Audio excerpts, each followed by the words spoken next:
भारत की जमहूरियत को और भारत के संविधान पर और अटूट भरोसा पैदा करने के लिए मैं आपसे अपील कर रहा हूं कि छोटू भाई वसावा की बीटीपी पार्टी का साथ दीजिए, मंजलिस का साथ दीजिए। ये तो शुरुआत हुई है गुजरात से, अभी यहां से हम शुरू करेंगे। अभी तो पहला कदम नहीं पड़ा और दुश्मन कांपना शुरू कर दिया। अभी तो चलना शुरू नहीं हुआ, सियासी महलों में जलजले आना शुरू हो गए। अभी तो दौड़ना शुरू नहीं किए तो मातम शुरू हो चुका है। ये गुजरात से जाएगा, गुजरात कवर करेगा इंशाअल्लाह, राजस्थान भी जाएंगे इंशाअल्लाह ताला। मैं यहाँ पर छोटू भाई वसावा साहब की दावत पर आज यहाँ पर आया हूँ और जैसा कि आप तमाम लोग इस बात से वाकिफ़ हैं कि गुजरात में मजलिस बीटीपी पार्टी के साथ मिलकर अपनी सियासी जद्दोजहद का आगाज़ करेगी। यहाँ पर जो इलेक्शन होंगे म्यूनसिपैलिटीज़ के, नगर पंचायत के, उन तमाम इलेक्शन में हम बीटीपी पार्टी के साथ रहेंगे और मेरी आपसे गुजारिश भी है कि आप हमारे लिए दुआ भी फरमाइए, हमको मौका भी दीजिए, अब हमको अपनी मोहब्बतों से नवाजिए ताकि ये जो हम काम करने जा रहे हैं, मैं इस बात का इकरार करता हूँ ये आसान काम नहीं है। ये आसान काम इसलिए नहीं है क्योंकि बरसों से गुजरात की सियासत सिर्फ दो पार्टी की अतराफ घूमती रही। मैं जानता हूं कि ये हमारे लिए, साबिर साहब के लिए एक बहुत कठिन काम होगा, मगर मैं हमेशा अपनी ज़िंदगी में कठिन कामों को ही और चैलेंजेस को ही कबूल किया हूँ और अल्लाह सुब्हानहू व तआला ने अपने फजल और करम से हमेशा हमको कामयाब और कामरान किया। जिद्दोजहद में सख्तियाँ रहेंगी तो उस जिद्दोजहद में कुदरत की तरफ से, अल्लाह की तरफ से यकीनन और मदद आएगी।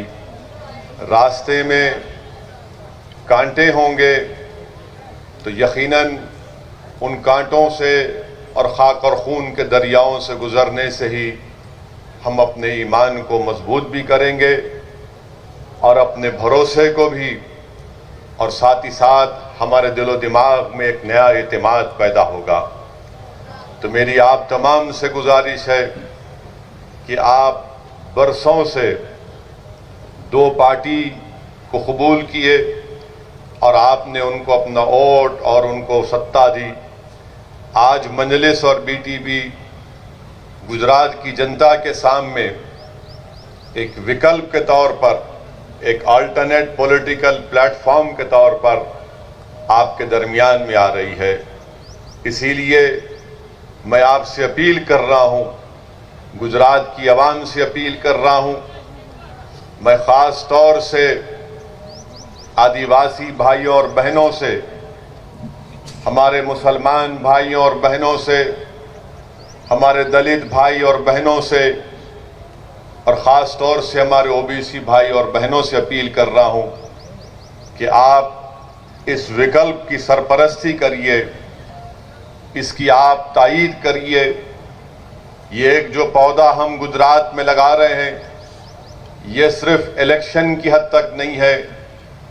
सिर्फ इलेक्शन में कामयाबियां हासिल करने का हमारा मकसद सिर्फ नहीं है, बल्कि मकसद ये है कि यहाँ की गरीब आवाम को इंसाफ मिल सके, यहाँ के आदिवासियों को उनकी ज़मीनें उनसे ना छीनी जाए, किसी दलित और मुसलमान को किसी हुकूमत उन पर नाजायज़ जुल्म ना कर सके। और पूरी लड़ाई का मकसद ये है कि जो बाबा साहिब अम्बेडकर का बना हुआ संविधान है, जिस संविधान ने हम तमाम को हुकूक दिए, राइट्स दिए, उन राइट्स को हासिल किया जाए। और मैं आपसे ये बताने आया हूं कि याद रखिए, हमारे मुल्क भारत की जमहूरियत की तल्ख हकीकत यह है कि अगर आप ये चाहते हैं कि आपसे इंसाफ मिले, अगर कोई आदिवासी चाहता है कि शेड्यूल 5 का इम्प्लीमेंटेशन हो, अगर कोई मुसलमान ये चाहता है कि मुझे गैर ज़रूरी किसी झूठे इल्ज़ाम में जेल में डालकर मेरी जवानी को सड़ा ना दिया जाए, अगर कोई दलित भाई हमारा ये चाहता है कि मुझे नक्सलाइट कहकर जेल में ना डाल दिया जाए, बल्कि बाबा साहेब अम्बेडकर के संविधान के तहत मुझे अपना हक मिले, तो याद रखो, सिर्फ नारे लगाने से, सिर्फ आंसू बहाने से, सिर्फ घुटन की जिंदगी गुजारने से या घर के दरवाजे और तनबियों को बंद करने से कोई आसमान से उतर कर या जमीन से निकलकर तुमको तुम्हारा हक नहीं देगा। भारत का संविधान आपसे ये कहता है कि अगर तुम हिम्मत वाले हो, अगर तुम्हारे सीनों में एक धड़कता हुआ दिल है, अगर तुम सिवाय अल्लाह के किसी से नहीं डरते, तो जमहूरियत में सालो सिर्फ वोट डालने वाले मत बनो, वोट हासिल करना भी अपना मकसद बनाओ।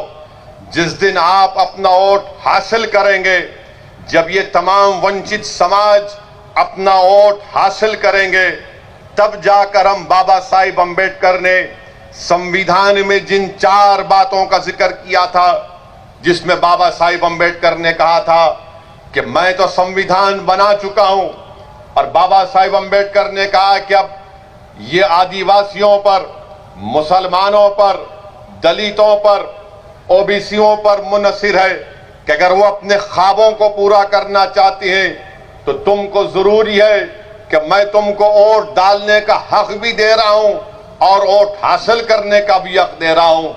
भारत का संविधान, जो हमारे संविधान बनाने वालों ने हमसे क्या कहा कि अगर तुम लिबर्टी हासिल करना चाहते हो, आजादी हासिल करना चाहते हो, अगर तुम इक्वालिटी हासिल करना चाहते हो, मसावात हासिल करना चाहते हो, अगर तुम जस्टिस हासिल करना चाहते हो, इंसाफ, अगर तुम फ्रेटर्निटी हासिल करना चाहते हो, भाईचारगी, तो याद रखो, तुमको अपने मुकद्दर के फैसले खुद करना पड़ेगा।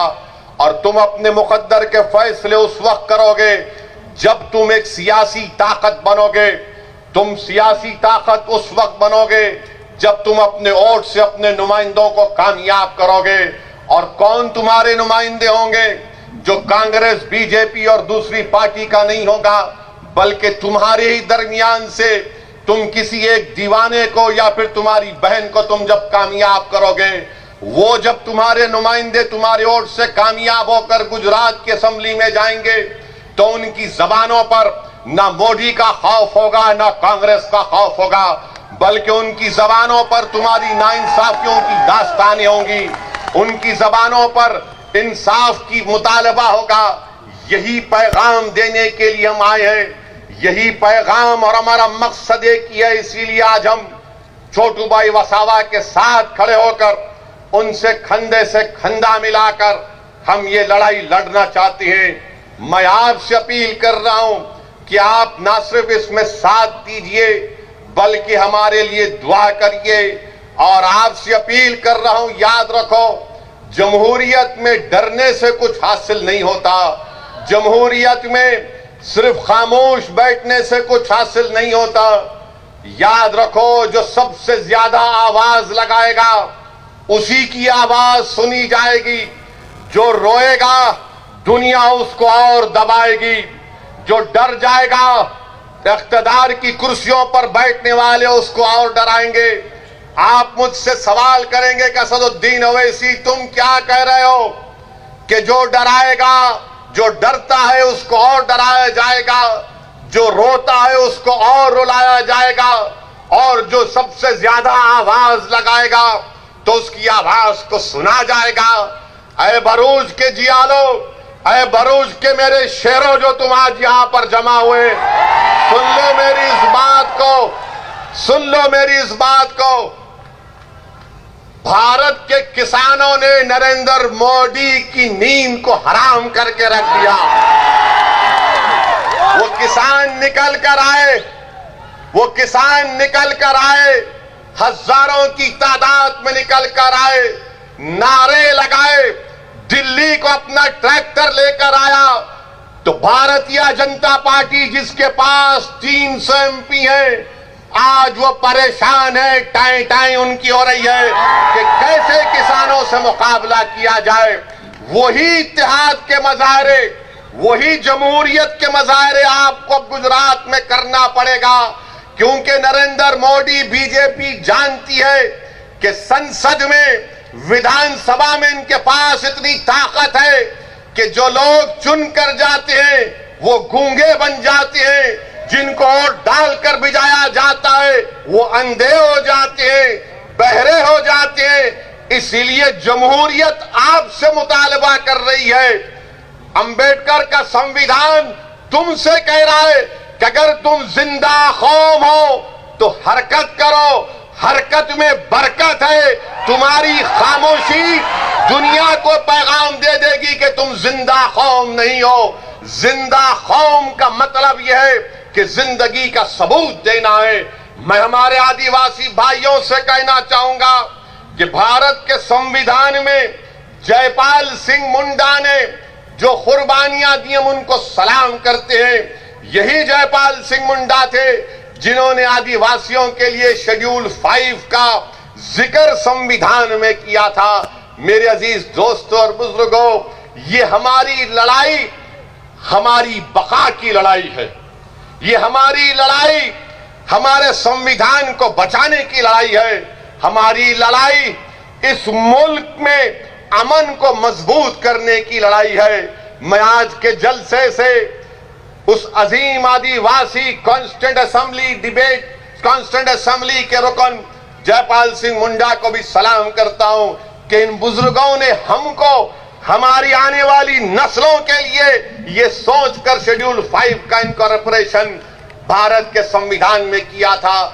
मैं आज के जलसे में मोहतरम जनाब अहमद पटेल साहब को भी खराज अकीदत पेश करना चाहूंगा। ये उनकी सरजमीन है। यहीं से अहमद भाई निकलकर दिल्ली गए और कांग्रेस पार्टी के ऊंचाइयों तक पहुंचे। मैं अल्लाह से दुआ करता हूं कि अल्लाह सुब्हानहू तआला अहमद पटेल साहब की मग़फ़िरत फरमाए, अल्लाह उनकी खबर को नूर से भरे, अल्लाह उनके अफराद खानदान को सब्र जमील अता फरमाए। मैं यकीनन अहमद पटेल साहब से मेरे ताल्लुकात थे, मुखालिफत भी मैं उनकी करता था, मगर एक नेक आदमी थे और यकीनन उन्होंने बहुत कुछ किया है और मुझे यकीन है कि अल्लाह उनको उसका अजर आखिरत में भी देगा, उनकी खबर में भी देगा। और मेरी दुआ है कि अल्लाह सुब्हानहू तआला उनके फर्जन को उनका नेक ने में बदल बना दे, अल्लाह उनकी कुर्बानियों को रायगा जाने ना दे। मेरे अजीज दोस्तों और बुजुर्गों, एक और अहम बात जिसकी तरफ मैं आपकी तवज्जो चाहता हूं, अभी हमने आपके सामने कहा कि शेड्यूल 5 जो कॉन्स्टिट्यूशन में है, संविधान में, उसका इंप्लीमेंटेशन नहीं होता है। मैं भरूच के और गुजरात के मुसलमानों से और गुजरात के उन जनता से जो अंबेडकर के संविधान की खूबसूरती और ताकत को समझते हैं, गुजरात में कानून है जिसका नाम है डिस्टर्ब्ड एरियाज एक्ट, जिसमें कोई अपना घर कलेक्टर से इजाजत लिए बगैर नहीं बेच सकता है ना कानून ये। अब आप ये देख लो, मैंने क्या कहा था आपसे कि हम छोटू भाई वसावा साहब के साथ मिलकर लड़ाई लड़ना चाहते हैं। एक तरफ आदिवासी कह रहा है कि शेड्यूल 5 का इंप्लीमेंटेशन हो, तो कहा जाता है कि नहीं इंप्लीमेंटेशन करेंगे, बीजेपी की सरकार कहती है। दूसरी तरफ अंबेडकर का बना हुआ संविधान कहता है कि गुजरात में डिस्टर्ब्ड एरियाज एक्ट संविधान के खिलाफ है, इसको हटाओ। तो बीजेपी कहती है हम इसको नहीं हटाएंगे। मैं अपना घर और दुकान नहीं बेच सकता हूं और तुम वहां पर शेड्यूल 5 का प्रोटेक्शन आदिवासियों को नहीं दोगे, उनकी जमीनों पर कब्जा करोगे। 121 गांवों को इको सेंसिटिव आपने करार दे दिया, पानी आपने निकाला हमारी जमीनों को लेकर और आदिवासी गांव तक पीने का पानी मुहैया नहीं किया जाता, तो आखिर कौन सा सबका साथ, सबका विकास, सबका विश्वास की बात बीजेपी कर रही है? ना शेड्यूल 5 का इंप्लीमेंटेशन होता है, ना डिस्टर्ब एरियाज एक्ट निकाला जाता है जो भारत के संविधान के पूरा खिलाफ है। Right to equality, right to life, supreme court का पुट्टुस्वामी का जजमेंट है, प्राइवेसी का जो इस कानून की धज्जियां उड़ाता है, मगर आप क्योंकि ये कमजोर है और इस पर जुल्म करना इनका मकसद है, आदिवासियों की जमीन छीन ली जाए, आदिवासियों के कल्चर को खत्म कर दिया जाए, आदिवासियों की तहजीब को खत्म कर दिया जाए। क्या ये बात सच नहीं है? बताओ आरएसएस वालों कि भारत में अगर सबसे ज्यादा डिस्प्लेसमेंट किसी का हुआ है तो आदिवासियों का हुआ है। क्या आईआईटी रुड़की की स्टडी नहीं है कि इस मुल्क में 2 करोड़ 40 लाख लोगों का डिस्प्लेसमेंट हुआ डैम के नाम पर, रिवर के नाम पर, उसमें 60% से ज्यादा तो आदिवासी है। आईआईटी रुड़की की स्टडी है। उसके बावजूद भी आप शेड्यूल 5 का इंप्लीमेंटेशन नहीं करते। स्टैच्यू ऑफ यूनिटी बनाया आपने, मगर क्या आदिवासियों की यूनिटी को डिसयूनिटी में तब्दील कर देंगे आप? ये कौन सी यूनिटी है कि मेरी जमीन को छीनकर, मेरे को पानी नहीं पहुंचाकर, मेरी तहजीब को खत्म करके आप क्या पैगाम देना चाह रहे हैं? मगर मैं गुजरात के मुसलमानों को पैगाम दे रहा हूं, मैं आपको पैगाम दे रहा हूं कि सीखो आदिवासियों से कि बीजेपी की हुकूमत 25-26 साल से इस सरजमीन पर, यहां पर बरसों से आरएसएस ने अपना काम किया, मगर उसके बावजूद भी मैं छोटू भाई वसावा साहब आपको सलाम करता हूं कि आपकी और आपके समाज ने आपके 2 एमएलए को जिताया यहां पर। ये इनको कामयाब किया, बीटीपी को, हमारे महेश भाई को और उनके साथियों को।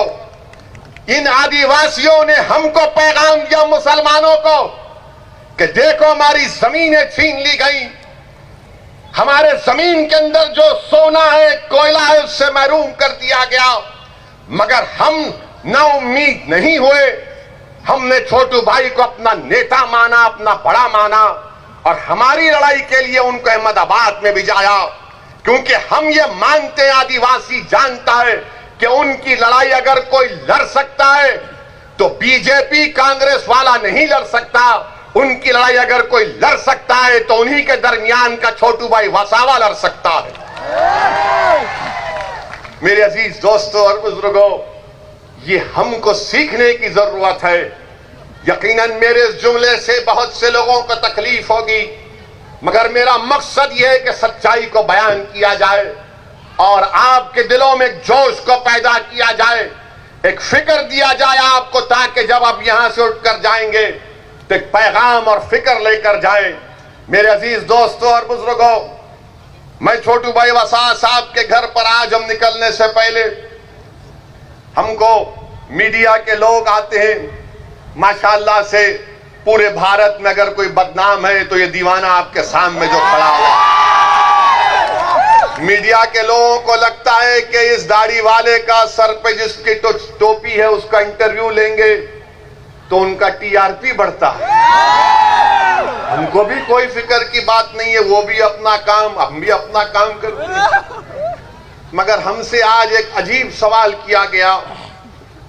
हमसे टीवी चैनल के एक मोअज़्ज़िज़ जर्नलिस्ट ने हमसे सवाल किया कि असदुद्दीन ओवैसी साहब, आप मोदी और अमित शाह के गुजरात में क्यों आए हैं?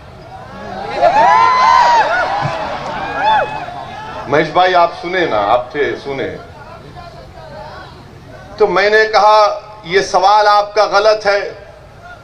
गुजरात भारत का हिस्सा है, मैं भारत का एक बाशिंदा हूं, बाइज्जत बाशिंदा हूं, अव्वल दर्जे का सिटीजन हूं और मैं भारत में किसी भी कोने में जा सकता हूं।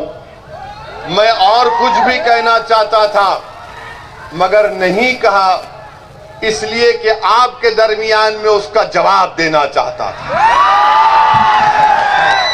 मैं हमारे वो मीडिया के लोग जिनके दिमागों में ये बात बैठ चुकी है कि ये गुजरात मोदी और अमित शाह का है, ये आपकी गलत सोच है, ये आपकी गलत सोच है, आपकी अनपढ़ सोच है, आप नहीं जानते। मैं तो ये समझता हूं और मानता हूं ये गुजरात गांधी का गुजरात है,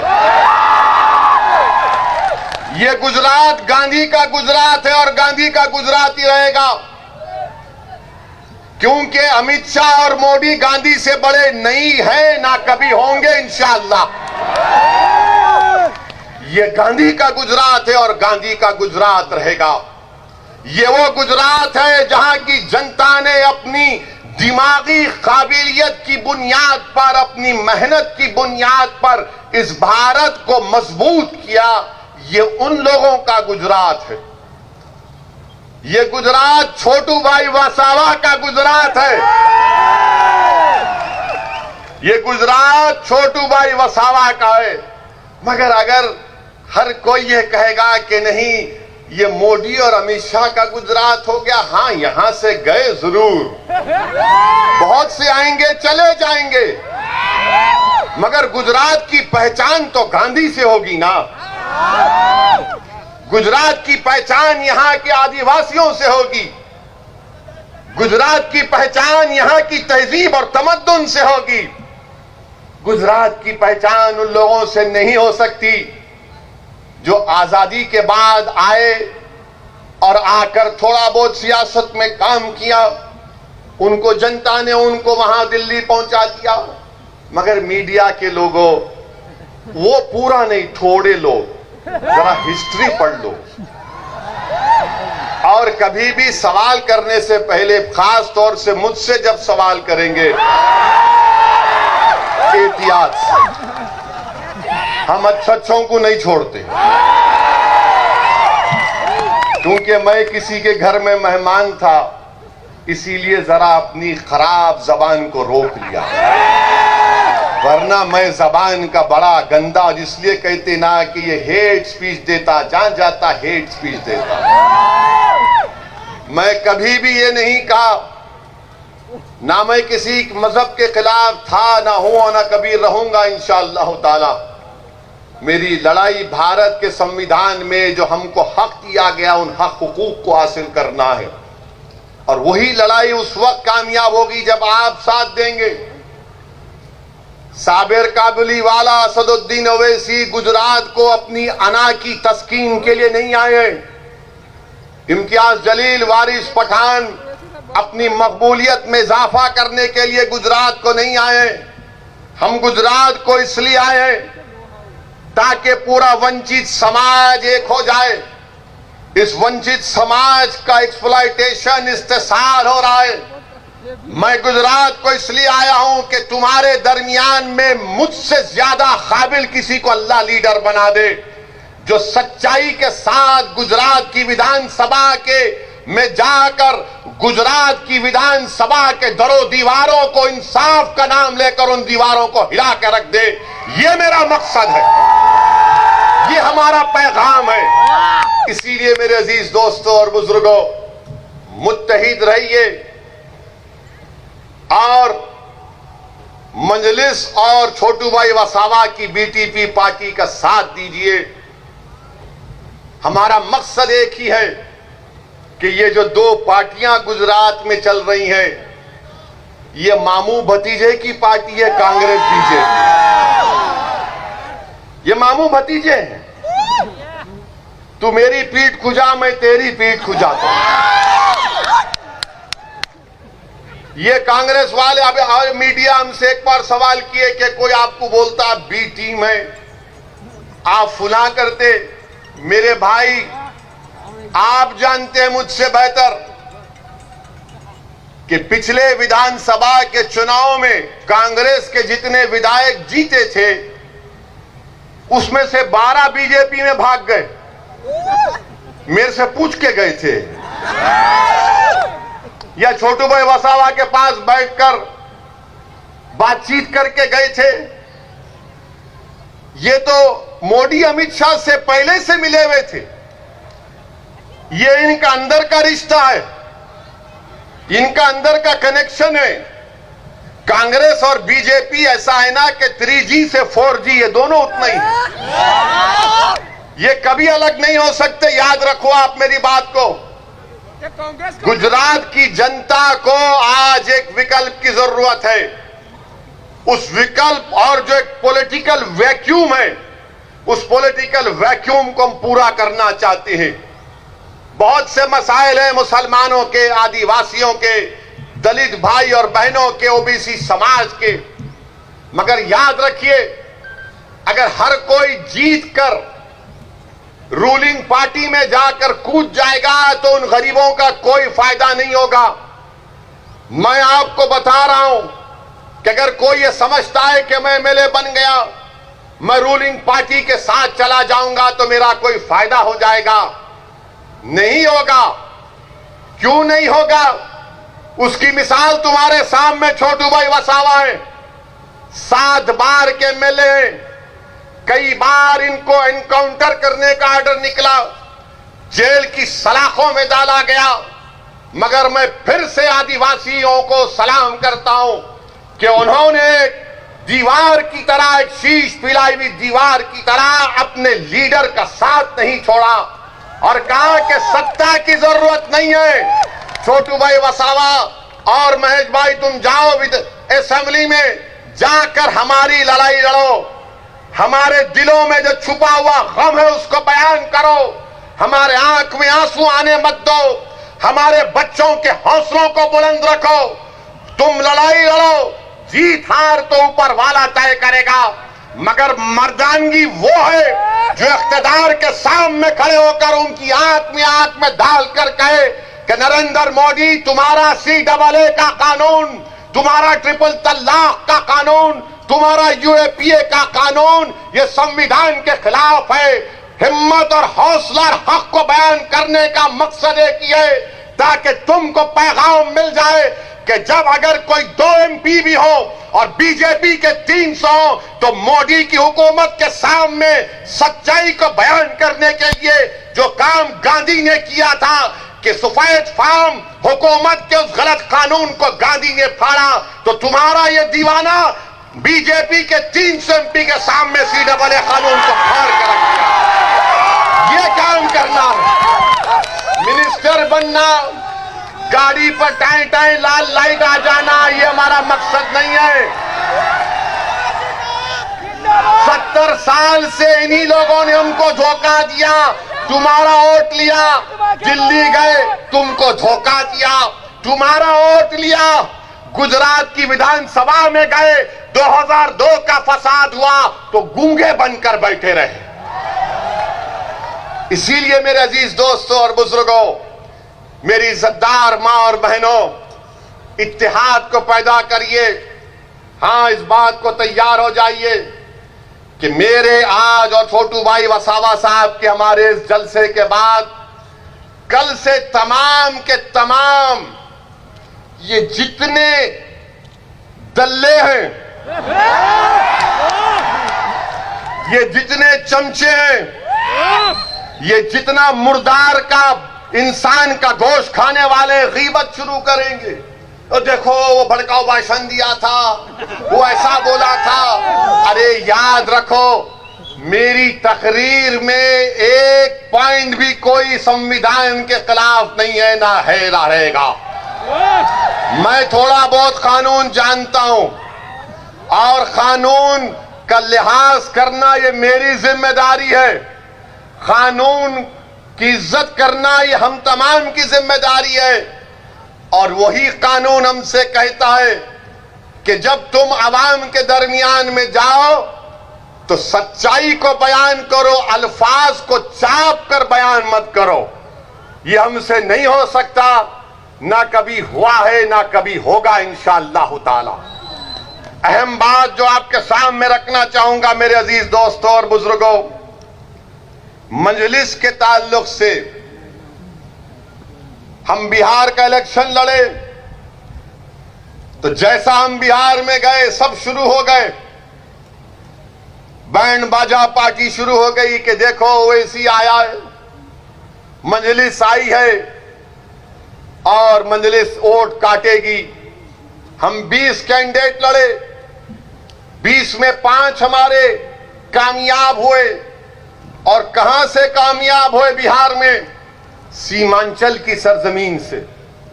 बिहार में सबसे पसमानदा इलाका, बल्कि पूरे भारत का अगर कोई पसमानदा इलाका है तो सीमांचल का इलाका है। वहां की गरीब जनता ने हमको आशीर्वाद किया, हमको अपनी मोहब्बतों से नवाजा और हमको कामयाब किया। जब मजलिस के मुखालिफ लोग सीमांचल में मजलिस के खिलाफ पैगाम और मुहिम चला रहे थे तो वहां पर हमारी मां और बहनों से मुलाकात की और कहा उन मुखालिफीन ने कि मां तो किसको वोट देगी? तो उस मां ने कहा पतंग छाप को वोट देंगे। बोले कौन पतंग छाप? तो उस मां ने कहा जिसके सर पे गोल टोपी है उसको वोट देंगे। तो उन मुखालिफीन ने कहा अरे वो तो सत्ता में नहीं आएगा। तो उस मां ने कहा सुनो इस बात को, उसीलिए तो उसको वोट दे रहे हो, उसको सत्ता से मोहब्बत नहीं, उसको इंसाफ के लिए लड़ना है, उसको हमारी आवाज बनना है। ये काम आपको करना है। आपने सबको मिनिस्टर बनाया, मंत्री बनाया, संतरी बनाया, ये तमाम के तमाम कंत्री निकले। अब आपको मर्दों को भी जाना है, बहादुर मां और बहनों को वोट डालकर भी जाना है, जिनकी जबानों पर तुम्हारी नाइंसाफियों की दास्तान हो, जिनकी सोच और फिक्र में तुम्हारी तरक्की हो, जिनका जीना और मरने का मकसद तुम्हारी लड़ाई लड़ना हो। इसीलिए मैं आपसे कह रहा हूं कि जिस तरह बिहार की जनता ने मजलिस के 5 उम्मीदवारों को कामयाब किया, मेरी आंखें वो दिन देख रही हैं इंशाअल्लाह ताला। हम छोटू भाई वसावा के साथ गुजरात में इंशाअल्लाह ताला अपनी एक सियासी हैसियत को बनाएंगे और एक ताकतवर हैसियत को बनाएंगे यहां पे इंशाअल्लाह ताला। मेरे अजीज दोस्तों और बुजुर्गों, 20 सीट 5 हम जीते, 9 पर कांग्रेस और आरजेडी कामयाब हुए, 6 पर एनडीए कामयाब हुई। और वो 6 जो एनडीए कामयाब हुई उनका जो कुल वोट था हमारे वोट से बढ़कर था।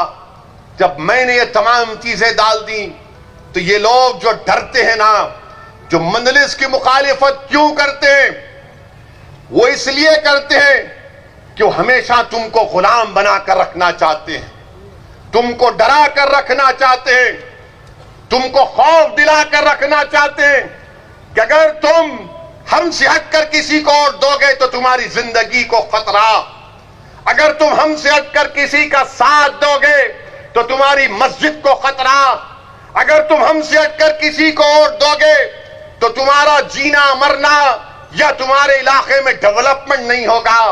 मेरे भाई याद रखो मेरी इस बात को, मैं भी थोड़ा बहुत उलेमाओं के पैरों के पास बैठकर उनकी जबान से सुनाऊं कि जब हशर के दिन अल्लाह सबको जमा करेगा जिसमें तुम और हम भी शामिल होंगे, उनसे पूछा जाएगा कि बताओ तुमने दुनिया में कितने दिन गुजारे। उन तमाम से पूछेगा रब्बे करीम, तो सब पुकार कर कहेंगे अल्लाह एक दिन गुजारा था हमने। और तुम उस एक दिन के लिए, तुम सिर्फ इस एक दिन के लिए डरोगे, तुम सिर्फ उस एक दिन के लिए इन बातिल ताकतों के सामने अपना सर को झुकाओगे, तुम सिर्फ एक दिन के लिए अपनी आंख में आंसू लाओगे उनके खौफ से नहीं। अगर एक दिन जीना है तो अल्लाह के खौफ से आंसू पैदा करो, अगर एक दिन जीना है तो हिम्मत से गुजारो, अगर एक दिन जीना है और जिएंगे एक दिन तो इज्जत से गुजारो, और इज्जत से गुजारो और इज्जत से जाएंगे इंशाअल्लाह ताला। मेरे अजीज दोस्तों और बुजुर्गों, ये इसलिए कह रहा हूं कि सोचो मेरी इस बात को, सोचो मेरी इस बात को, सोचो मेरी इस बात को। अब डरना किसी से नहीं है, जमहूरियत है, संविधान सबके लिए बराबर है। हां, तकलीफ होगी, रास्ते में कांटे बिछाए जाएंगे, मसाइब का, मुश्किलात का सामना करना पड़ेगा, मगर सुनो दीवानों, रसूलुल्लाह सल्लल्लाहु अलैहि वसल्लम के गुलामों, सुनो। तुमने सुना होगा उलमाओं की जबानों से कि कमली वाले ने कहा था कि सबसे ज्यादा मुझे सताया गया है, उसके बाद किसी को इतना नहीं सताया जाएगा। मेरे अजीज दोस्तों और बुजुर्गों, अपनी हिम्मत और हौसलों को बुलंद रखो। क्या तुम नहीं देखते कि हमारी तारीख में ऐसे ऐसे वाकयात हैं, तारीख के किताबों में, सीरत की किताबों में वाकयात हमारे सामने हैं। हजरत बिलाल को गरम गरम रेत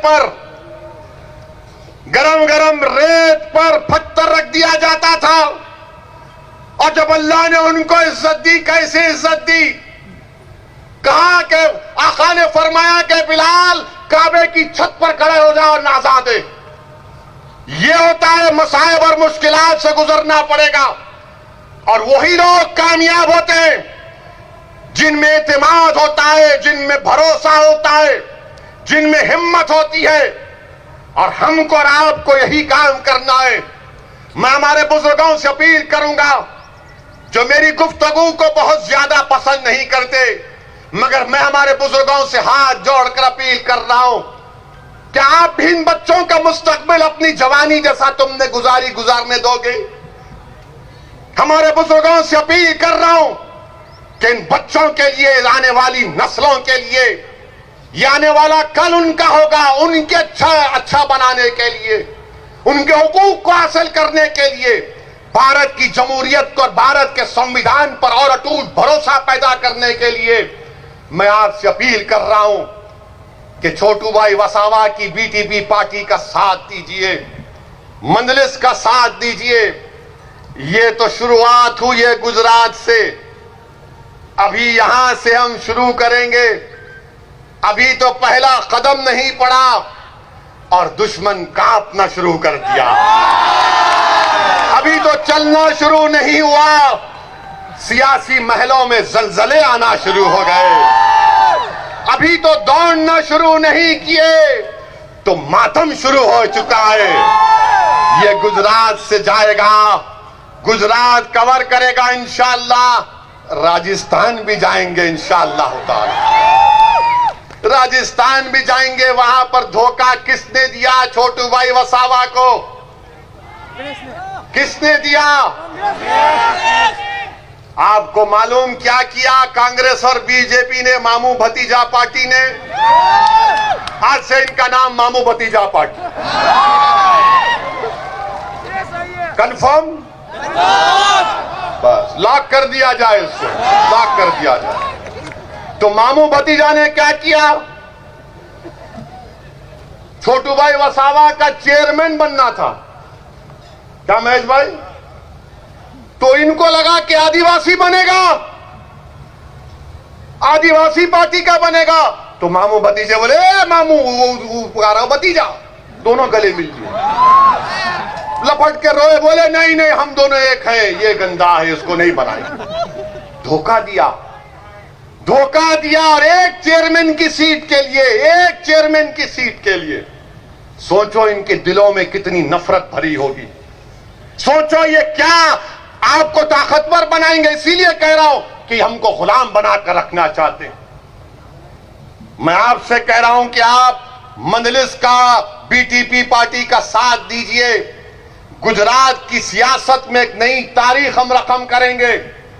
कल तक जो लोग एक टेबल पर, एक कुर्सी पर पैर पे पैर डालकर हमारे मुकद्दर का फैसला करते थे, आज एक और कुर्सी उसके सामने पर रखी जाएगी, उसमें महेश भाई और बैठेंगे और बैठ कर कहेंगे, ए रुक जाओ साहिब, एक और कुर्सी डालो, साबिर भाई तू भी बैठ। तो साबिर काबुली वाला और महेश भाई बैठकर उस साहिब की आंख में आंख डालकर बोलेंगे, अब ये काम तुमको करना है, हम तुमको ऑर्डर दे रहे हैं, तुम ऑर्डर नहीं दे सकते अब हमको। ये जमहूरियत में होगा, वो दिन आएगा इंशाअल्लाह ताला। हो सकता है कि मेरी जिंदगी में आए, मगर आएगा इंशाअल्लाह ताला। मुझे अपनी जिंदगी का भरोसा नहीं है, मैं कब चला जाऊं, कब बुलावा आ जाए, मगर जब तक अल्लाह मुझे इस दुनिया में जिंदा रखेगा, मैं ये बात करता रहूंगा, गरीब और मजलूमों के इंसाफ का मुतालबा करता रहूंगा। मैं ये नहीं देखूंगा कि भारत के संसद में किसी इख्तिदार की कुर्सियों पर बैठने वाले वजीर आजम के पास 300 सीट है। मैं ये देखूंगा कि क्या मेरे दिल में इन गरीबों की मोहब्बत है या नहीं। मैं उसी को बुनियाद बनाकर हमने हमेशा हक को बयान करते गए, सच्चाई को बयान किया और ये करते रहेंगे। ये मिजाज आपको पैदा करना है मेरे भाई, ये मिजाज आपको पैदा करना है और इंशाअल्लाह ताला हम पैदा करेंगे। अब आप देखते हैं ना कि जो लोग सेकुलरिज्म बोलते हैं, अरे पूरे बीजेपी वाले लोकसभा की सीट जीत गए, कहां गया सेकुलरिज्म। अच्छा, एक मेरे सवाल का जवाब दो, यहां की पार्लियामेंट की सीट में आप तमाम जितने यहां पर है, आपने बीजेपी को वोट दिया? दिया? किसको वोट दिया आपने? कांग्रेस को दिया ना, मामू भतीजा को दिया ना, शर्मा ने बोल दिया ना। कैसा जीत गया मामू भतीजा? फिर अभी सोचे तुम कभी कैसा जीत गया मेरे भाई। इसीलिए कह रहा हूं, वंचित समाज एक हो जाओ, वंचित समाज एक हो जाओ। तुम्हारे वोट की अब अहमियत को जताना है तो छोटू भाई वसावा का हाथ पकड़ लो, पकड़ लिया नहीं, दिल में मोहब्बत भी पैदा करो। यह सिर्फ सियासी मोहब्बत नहीं बल्कि दिल में मोहब्बत पैदा होना चाहिए, क्योंकि देखने वाला देखे कि हां, ये मुसलमान गुजरात का जब किसी का हाथ थामता है तो सिर्फ हाथ नहीं बल्कि अपने दिल को उनके दिल से मिला देता है, अपनी सोच को उनकी सोच से मिला देता है और एक होकर हमको अपने हक के लिए लड़ना है। और मेरे भाई, आखिर में मैं आपसे अपील कर रहा हूं कि ये किसान भाइयों के लिए दुआ फरमाइए, किसान भाइयों के लिए दुआ फरमाइए। इनके मुतालिबात हक बजानिब हैं। हम भारत के प्रधानमंत्री से भी कहेंगे कि नरेंद्र मोदी ने कहा कि मैं गरीबी से ऊपर आया हूं। हम भारत के प्रधानमंत्री से कह रहे हैं, जब आप खुद कहते हैं कि आप गरीबी से आगे बढ़े, उन किसानों की गरीबी को समझिए। आप किसान जब काम करता है, वो ट्रेड नहीं है, वो बिजनेस नहीं है, वो ऑक्यूपेशन है। इसलिए भारत के प्रधानमंत्री को उनको समझना चाहिए, वो भी गरीब हैं। वो 2.5 महीने से एहतजाज कर रहे हैं, 100 किसान मर चुके हैं सिर्फ एहतजाज में, आज भी लाखों की तादाद में पुकार रहे हैं। मुझे किसी मीडिया के लोगों ने कहा वो एक किसान नेता रो दिया और पूरे किसान निकल कर आ गए। मैंने कहा कि जब गरीब और मजलूम बेबसी की आलम में रोता है तो कुदरत हुक्म करती है कि जाओ उस मजलूम का साथ दो, और जिसके दिल में गरीबों की हमदर्दी नहीं होती उस पर गरीब के आंसुओं का कोई असर नहीं पहुंचता। मेरे अजीज दोस्तों और बुजुर्गों, हम किसानों के साथ हैं।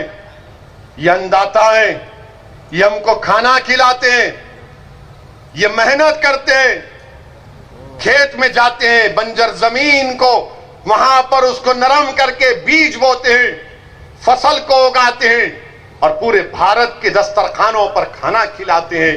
इनसे आज जो किया जा रहा है वो ठीक नहीं किया जा रहा है, वो बहुत गलत हो रहा है, बहुत गलत हो रहा है। इनको बुलाना चाहिए, देश के प्रधानमंत्री को अपने घर में बुलाना चाहिए। और जिस तरह हमारे देश के प्रधानमंत्री ने ओबामा को चाय डालकर पिलाया था, अच्छा किया। हमारा मेहमान है, जो भी आता उसको उसकी खातिर तवाज़ो करना चाहिए। हम देश के प्रधानमंत्री से उम्मीद करेंगे वो तमाम किसानों को अपने घर पे बुलाएंगे, अपने हाथ से उनको चाय और बिस्किट खिलाकर कहेंगे कि जाओ, आज से तुम खुश रहो, तुम पे जो कानून है हमने उसको माफ कर दिया, रिपेल कर दिया उस कानून को। भारत के प्रधानमंत्री को दरिया दिली दिखाना जरूरी है। इन किसानों के गम को समझने की जरूरत है। और जो हमारे मीडिया के दोस्त ने सवाल किया था कि आप गुजरात को आए हैं, मोदी और शाह के गुजरात को आए हैं, मैं मीडिया के हमारे लोगों से कहना चाह रहा हूं, होम मिनिस्टर भारत के शाह साहब हैं। एक साल में दिल्ली में लॉयर्स का, वकीलों का एहतजाज हुआ, पुलिस को मारे, वहां पर झगड़ा हुआ, CAA का प्रोटेस्ट हुआ, दिल्ली में फसाद हुआ, 50 से ज्यादा लोगों की जानें चली गई, 20 से ज्यादा मसाजिद को नुकसान किया गया, जलाया गया। अब फिर दिल्ली में 26 जनवरी को गड़बड़ हुई है। ये 56 इंच का सीने की सरकार है, कई की सरकार है। मीडिया वाले आके बोलते 26 जनवरी को ऐसा हुआ, बोलो क्या बोलना है mister Owaisi? 26 January violence happened, what is your comment? अरे हम ही दूल्हे नजर आते आप जाकर ये क्यों नहीं पूछते होम मिनिस्टर साहब से, शाह साहब बताओ क्यों हुआ गड़बड़? ये नहीं पूछेंगे, नहीं पूछेंगे। इसलिए नहीं पूछेंगे, पूछेंगे तो क्या होगा हमारा, क्या होगा? नहीं नहीं नहीं, इससे पूछते, दाढ़ी वाले से। ये दाढ़ी वाले से पूछेंगे जिसके सर पे टोपी है, मगर जो होम मिनिस्टर है उससे नहीं पूछेंगे कि एक साल में इतनी 3 गड़बड़ क्यों हो गई। अरे क्या जाति जाने दो ना, मगर नौकरी किस लिए कर रहे हैं? नौकरी तो सवाल पूछने के लिए कर रहे हैं ना। मगर ये मीडिया वाले भी जानते हैं कि मार्च के बाद इनकी पूरों की नौकरियां जा सकती हैं, क्योंकि देश में इकॉनमी नहीं है।